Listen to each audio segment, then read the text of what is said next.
Hello sir, నమస్తే అండి. Good morning శాంతి. Good morning అండి. గుడ్ బాగున్నారా? బాగున్నాను సార్. నేను లైవ్లో ఉన్నాను సార్. నేను మీది సంబంధించింది ఒక వార్త చూస్తూ ఉన్నా.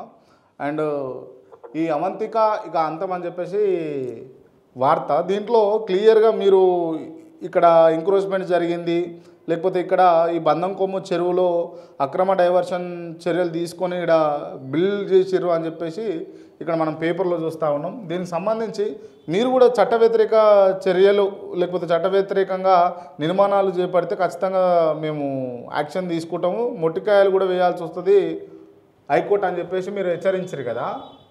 అసలు ఏం జరిగిందో ఇదంతా చెప్పగలుగుతా సార్?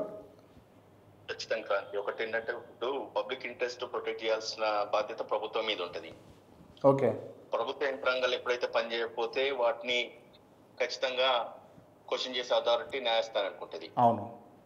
మోర్ పర్టికులర్లీ బందకుంట చెరువుకు సంబంధించి ఒక బఫర్ జోన్ లా బిల్డింగ్ కట్టడము, ఓకే, అధికారులు పట్టించుకోకపోవడము, ఓకే, దాని తర్వాత ఇది కట్టడం వల్ల ఆల్మోస్ట్ ఒక 600 కుటుంబాలు రోడ్డు మీదకి వచ్చే అవకాశాలు కూడా ఉంటాయి. ఏది ఆ కన్స్ట్రక్షన్ లా ఓకే, రేపటి రోజు ఒకవేళ నీళ్ళు వచ్చేసి కనుక బిల్డింగ్ కొట్టుకపోతే.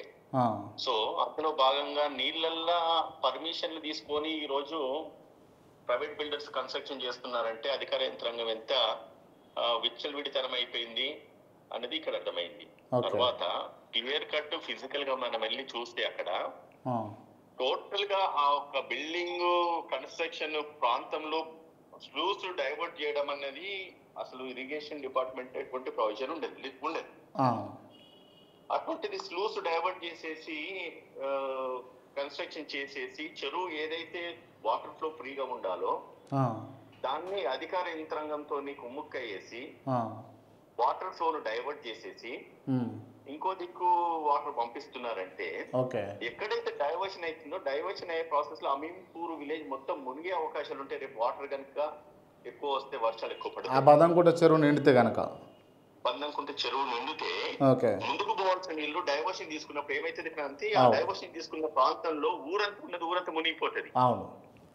అధికారులు పని చేయనప్పుడు ఖచ్చితంగా న్యాయస్థానాన్ని ఆశ్రయించాల్సిన పరిస్థితి ఏర్పడుతుంది. కాబట్టి నిన్న ఆల్మోస్ట్ నేను ఒక రిట్ పిటిషన్ ఫైల్ చేయడం జరిగింది. అది వరకు కూడా నేను వాళ్ళకు ఒక డిఈకి రామస్వామి అని చెప్పి డిఈకి నేను లెటర్ పెట్టిన జరిగింది. దాని తర్వాత ప్రభుత్వం ఓకే, దృష్టి కూడా తీసుకెళ్ళిన కన్సర్న్ కలెక్టర్స్ కు కానీ ఇరిగేషన్ డిపార్ట్మెంట్ చీఫ్ ఇంజనీర్స్ వీళ్ళందరూ కూడా నేను లెటర్ పెట్టిన అఫీషియల్ గా. ఓకే, దాని మీద ఎంక్వైరీ కండక్ట్ చేసేసి ఆ, రిపోర్ట్ సబ్మిట్ చేయాలని చెప్పి.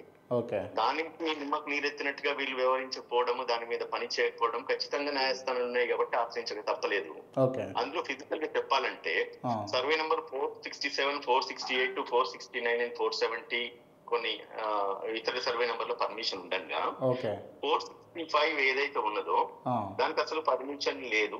ఓకే, అయినప్పుడు కూడా దాని మీద కన్స్ట్రక్షన్ చేస్తున్నట్టుగా వాళ్ళు ఆ, బిల్డింగ్ లేపడం జరిగింది, కట్టడం జరిగింది, పర్మిషన్ తీసుకుని ఇలీగల్ గా అన్ఆథరైజ్డ్ గా. ఓకే, దీనివల్ల రేపటి రోజు ఒక నీళ్లు ఫ్లో అయినప్పుడు ఖచ్చితంగా ఊరు మునిగిపోతుంది, ప్రజలకు నష్టం జరుగుతుంది. అవును, దీన్ని ప్రొటెక్ట్ చేయాల్సిన బాధ్యత ప్రభుత్వం మీద ఉంటది. అవును, ప్రభుత్వం విస్మరించింది. అవును, సో కాబట్టి ఏదైతే ఎంక్రోచ్మెంట్ చేసేసి వాటర్ లో వీళ్ళు బిల్డింగ్ కట్టిండో దాన్ని ముమ్మాటికి ఆపేయాలి, ఓకే, అవసరమైతే ఆ బిల్డింగ్ కూల్ చేసేయాలి. ఓకే, అవంతిక కన్స్ట్రక్షన్స్ ఇల్లీగల్ గా ఏదైతే కడుతున్నారో ఆ, ఖచ్చితంగా హైకోర్టును ఆశ్రయించడం జరిగింది. దీని మీద హైకోర్టు తగు చర్యలు తీసుకుంటది. ఓకే, నిన్న రిట్ పిటిషన్ ఆర్టికల్ 226 ప్రొవిజన్ ప్రకారంగా వేయడం జరిగింది. వాళ్ళకు నోటీసులు అయితే రేపు 17 తారీఖు నాడు మళ్ళా వాయిదా ఉంది. ఓకే, వాళ్ళు ఏం చెప్తారో దాన్ని బట్టేసి నిర్ణయం తీసుకుంటామని చెప్పి హైకోర్టు చెప్పడం జరిగింది క్రాంతి. Okay, okay sir. మరి దీని మీద సార్ ఇటువంటి ఏది జరిగినా కూడా ప్రభుత్వం ఖచ్చితంగా స్పేర్ చేయొద్దు.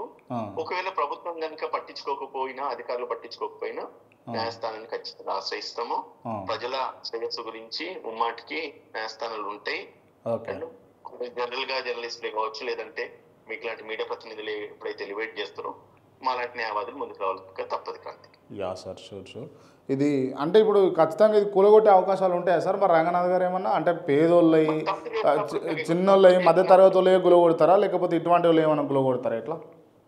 ఇప్పుడు అదే కదా క్రాంతి, ఇది జరగలేదు కాబట్టి కోర్టును ఆశ్రయించడం జరిగింది. రేపు కనుక అది కనుక ప్రూవ్ అయిందంటే ఆబ్వియస్లీ బిల్డింగ్ కూడా కొట్టాల్సిందే కదా, అవంతిక కన్స్ట్రక్షన్స్ ఎక్కువ ఉండదు. ఓకే, దానివల్ల ఈ రోజు మనము నష్టం ఆలోచించుతున్నాం కావచ్చు. ఈ రోజు అయితే కేవలం 600 కుటుంబాలు అలా బిల్డింగ్ కట్టుకుని అమ్ముకుంటారు కావచ్చు, ఫ్లాట్లు అమ్ముకుంటారు కావచ్చు, వాళ్ళకి నష్టం జరుగుతుంది కావచ్చు. ఒకవేళ కన్స్ట్రక్షన్ ఆపణ లేకపోతే కూల్చిన, కానీ అది జరగకపోతే కొన్ని వేల మంది ఇండ్లు మునిగిపోతాయి. అది కావాలి, ఇది కావాలి, అది కావాలి, ఇది కావాలి. ఎప్పుడైతే నువ్వు యూటర్న్ కింద డైవర్షన్ తీసుకుంటున్నావో, ఎక్కడైతే యూటర్న్ ఎండ్ అవుతుందో, ఎండ్ అయ్యే ప్రాసెస్ లో ఒక ఊరంతా ఉంది కదా, ఊరు మొత్తం మునిగిపోతుంది. అందరూ ఊరు, ఆ విలేజ్ మొత్తం మునిగిపోతుంది. మనం దాన్ని ఆలోచిద్దామా, లేదంటే కనుక వీళ్ళు బిజినెస్ పీపుల్, లేదంటే ఈ బడా బాబులకు వాళ్ళకి ఏదో బిజినెస్ అవుతుంది, వాళ్ళు ఏదో తప్పకుండా పేదలకు న్యాయం జరగాలి. పేదలకు న్యాయం అన్నది కదా, అన్యాయం జరగకుండా మనం ప్రొటెక్ట్ చేయాలి. ఊర్లు కాపాడాల్సిన బాధ్యత ఖచ్చితంగా ప్రభుత్వాల మీద ఉంటది కదా. వాళ్ళు వాళ్ళ డ్యూటీని విస్మరించుకున్న తర్వాత ఖచ్చితంగా తప్పదు కదా, న్యాయస్థానాన్ని ఆశ్రయించడం తప్పదు. సో ఈ రిప్రజెంటేషన్ వాళ్ళకు ఆల్రెడీ నేను ఇవ్వడం జరిగింది, అధికారులు కూడా ఇవ్వడం జరిగింది. వాళ్ళు పట్టించుకున్నప్పుడు ఖచ్చితంగా న్యాయస్థానాన్ని ఆశ్రయించాల్సిందే. ఖచ్చితంగా నేను చెప్తున్నాను కదా క్రాంతి, ఇది మాత్రం ఇల్లీగల్ కన్స్ట్రక్షన్. ఎన్నో మంది ఇల్లు ఈ రోజు హైడ్రా వెళ్ళేసి కూలగొట్టినాయి, చిన్న చిన్న బిల్డింగ్స్ అన్ని కూడా. ఇటువంటి వాటికి వచ్చినప్పుడు ఎందుకు వాళ్ళు పని చేయట్లేదు? వాళ్ళకి ఆల్రెడీ కూడా మనం లెటర్ పెట్టున్నాము, దాని మీద ఎటువంటి స్పందన లేదు. లేనప్పుడు ఖచ్చితంగా దాని ప్రతిఫలం అనుభవించాల్సిందే కదా క్రాంతి. ఎప్పుడైతే క్లియర్ ఇన్ఫర్మేషన్ నువ్వు ఇవ్వలేకపోయినావో, ఏది లేనప్పుడు కరెక్ట్ న్యాయస్థానానికి అయితే ఖచ్చితంగా సమాధానం చెప్పాల్సిన అవసరం ఉంటది. లేకపోతే అరెస్ట్ చేసేసి వీళ్ళు ఉద్యోగాలు తీసేస్తారు, కంటెంప్ట్ అవుతుంది. ఇవన్నీ రెప్లికేషన్స్ ఖచ్చితంగా రేపు అధికారులు ఫేస్ చేయాలి. అవతిక కన్స్ట్రక్షన్ కంపెనీ ఏదైతే ఇల్లీగల్ గా ఎంక్రోచ్ చేసేసి బఫర్ జోన్ లో బిల్డింగ్ కట్టిందో దానికి సమాధానం చెప్పాల్సిన అవసరం కూడా ఉంటుంది Kranthi. Done sir. Okay, thank you sir.